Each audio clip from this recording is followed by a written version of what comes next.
Hi, welcome to Everbox Guitar Tuition. So I've got another classic album inspection for you today. I went back to this album recently to listen to it, and I was like quite surprised by how good it is. And obviously I've been doing some Shrapnel albums in recent times, and it seemed right to include this in the mix, and it's Vicious Rumours' 1988 album Digital Dictator. So Vicious Rumours is a San Francisco American power metal band performed by Jeff Thorpe. He's the one sort of constant in the band. They did an album in 1985 called Soldiers of the Night with Vinnie Moore on guitar. Vinnie Moore was kind of put with them by Mike Varney. Same with kind of like Malmsteen was put with Ron Keel and Steeler, but it wasn't for Vinnie Moore because he's not into that kind of metal. So they kind of regrouped probably quite a while for this album to get sorted. And they got a guy called Mark McGee on guitar, and he's a great player.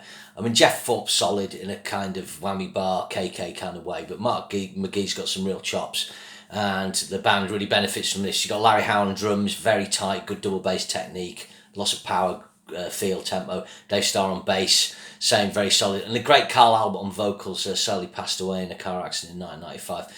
He's in a traditional American power metal singer. He's like, they've got the richness of Dio and the metal screams of Halford. He kind of reminds me of Rob Rock as well, who you may remember was on the Project Driver album on Shrapnel as well.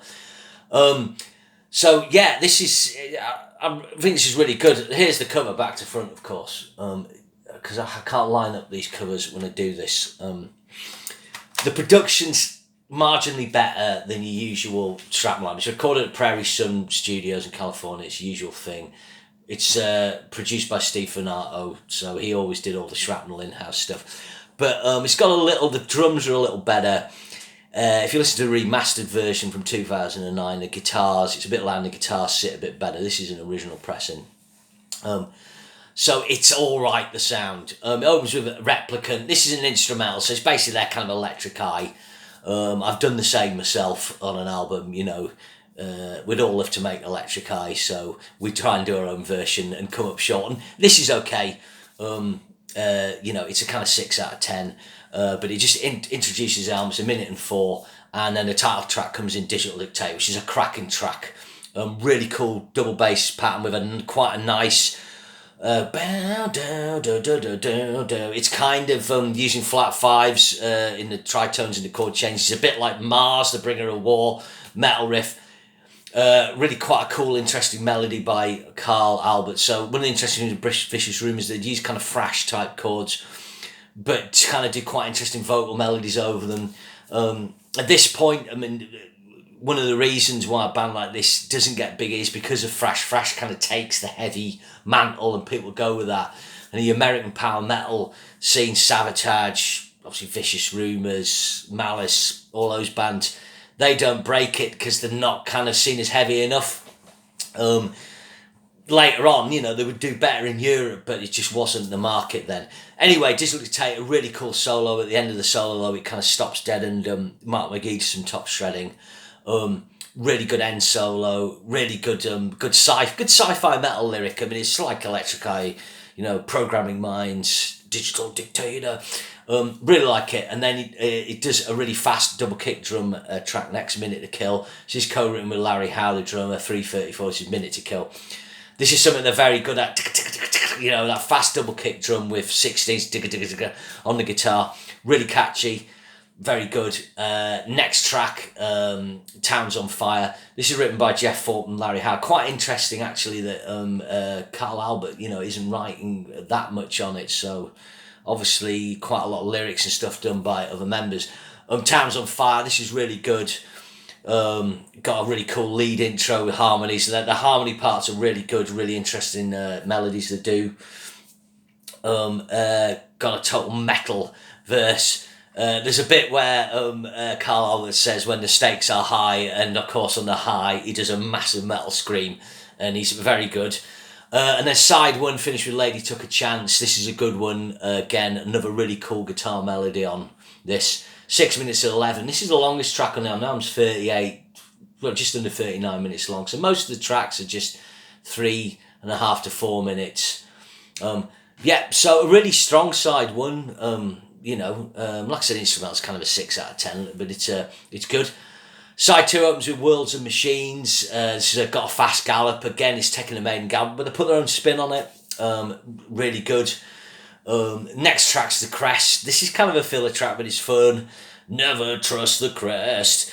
It's under 3 minutes, so it's the shortest track on the album, but it's okay. Then you got Run Like Hell, RLH. This is a good one.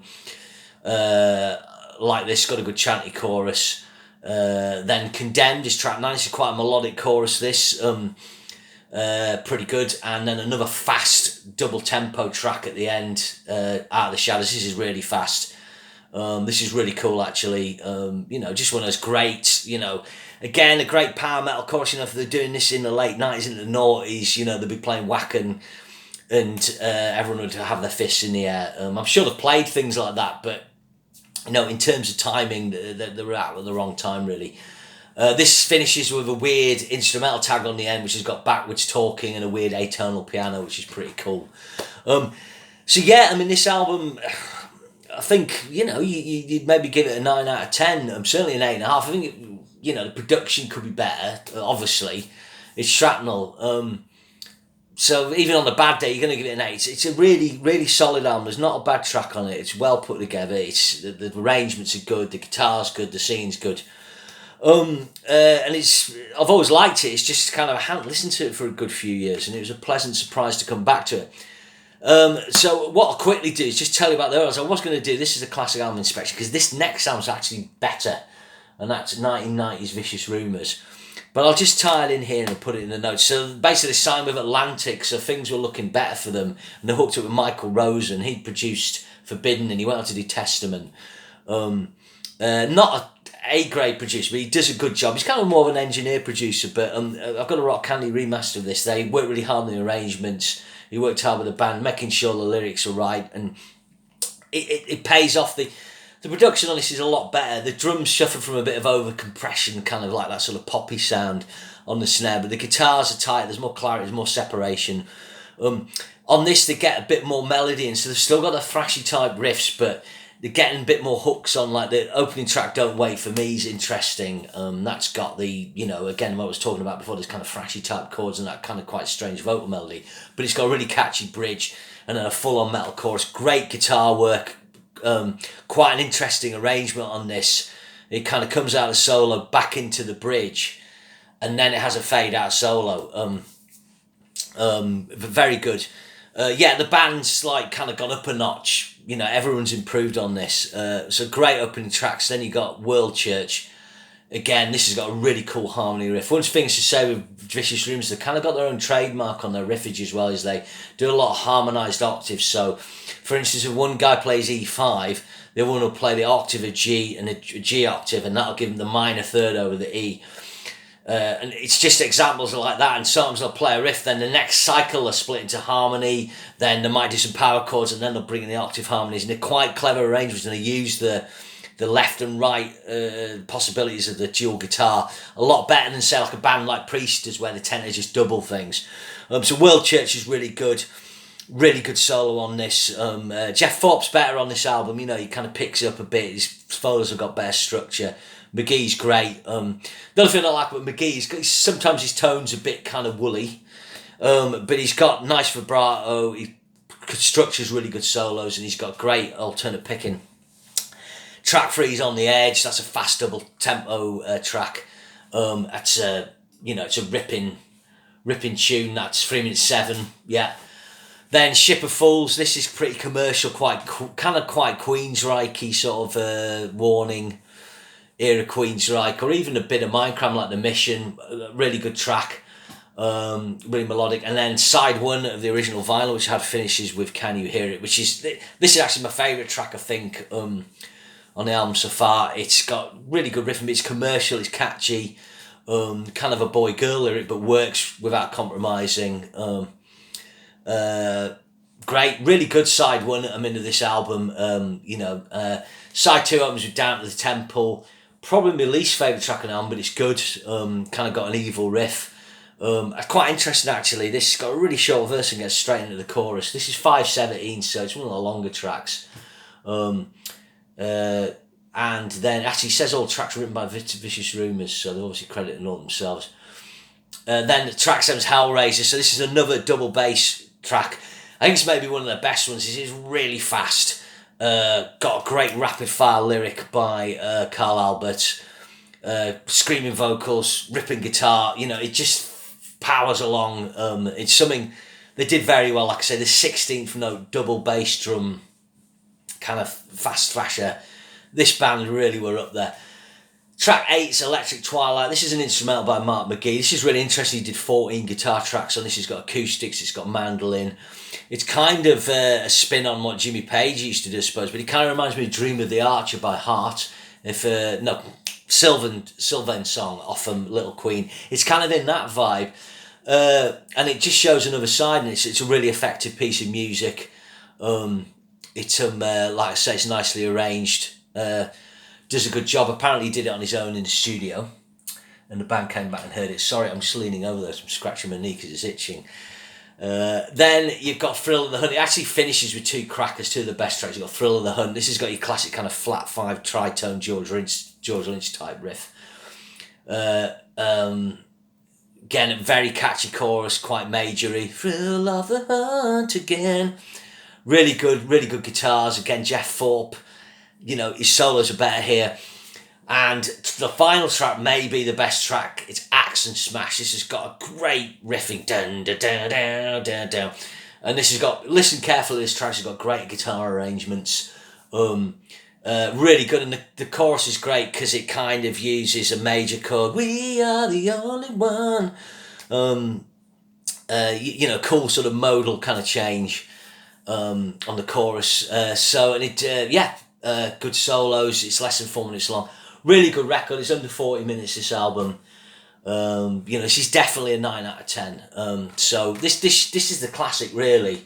But I just wanted to get one of these out there today. And then they did Welcome to the Ball.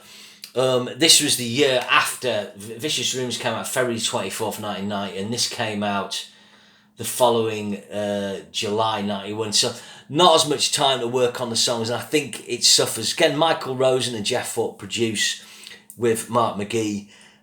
Production's maybe a bit better here. There's a little more clarity on the guitars. The drums are a bit better. But the problem is it starts off really good with Abandon and You Only Live Twice, which is another top double kick one with some tritone riffing. Save Me From Anger. This has got a great middle section with loads of whammies in. Really good. And then Children, which is the kind of more commercial single type track off the album, and that's a good tune. So the first 4 tunes were really good, and Dust to Dust pretty good, kind of filler track, but it's decent. That was the original side 1 of the album. It's 45 minutes, so again it's suffering from being longer. It's got more tracks. Effectively it's got 11 tracks, whereas the other 2 albums were 9 tracks and a short instrumental. And then Raise Your Hands, Strange Behaviour, 6 Step Sisters. Open side 2. None of those are strong. They're quite like Strange Behaviour. But side 2 open pretty kind of tepidly. And then there's Mastermind, which I like. Is a good kind of 12/8 type of Megadeth type riff, with a cool chorus, with a cool vocal effect on it. The guitars are all good. I mean, McGee's and Thorpe are still cranking in some good solos. Maybe not quite as effective as the previous album. Then they do a crack at a kind of power ballad. There's obviously the pressure from the record company. We need a ballad. It's actually pretty good. It's called When Love Comes Down. Carl Albert has a great vocal on this, particularly on the second verse. He does a line that he really puts a lot of passion in. But it kind of feels like it's kind of been forced on a bit. And then it finishes with probably the worst song they've done over these 3 albums, called Ends of the Earth. There's nothing wrong with it. It's just kind of no point to it. It's just filler. It's the kind of song they could write in their sleep. So, this album's a 6 out of 10, really. After this, they lost the deal. They did a live album, lost the deal with Atlantic. And then this lineup dispersed after 95 with the death of Carl Albert and Mark McGee left. They've done another album since then, but... the album from 88, Digital Dictator and Vicious Rumours from 1990 are well worth checking out. Thanks for listening today, and I'll see you soon. Thanks a lot. Bye now.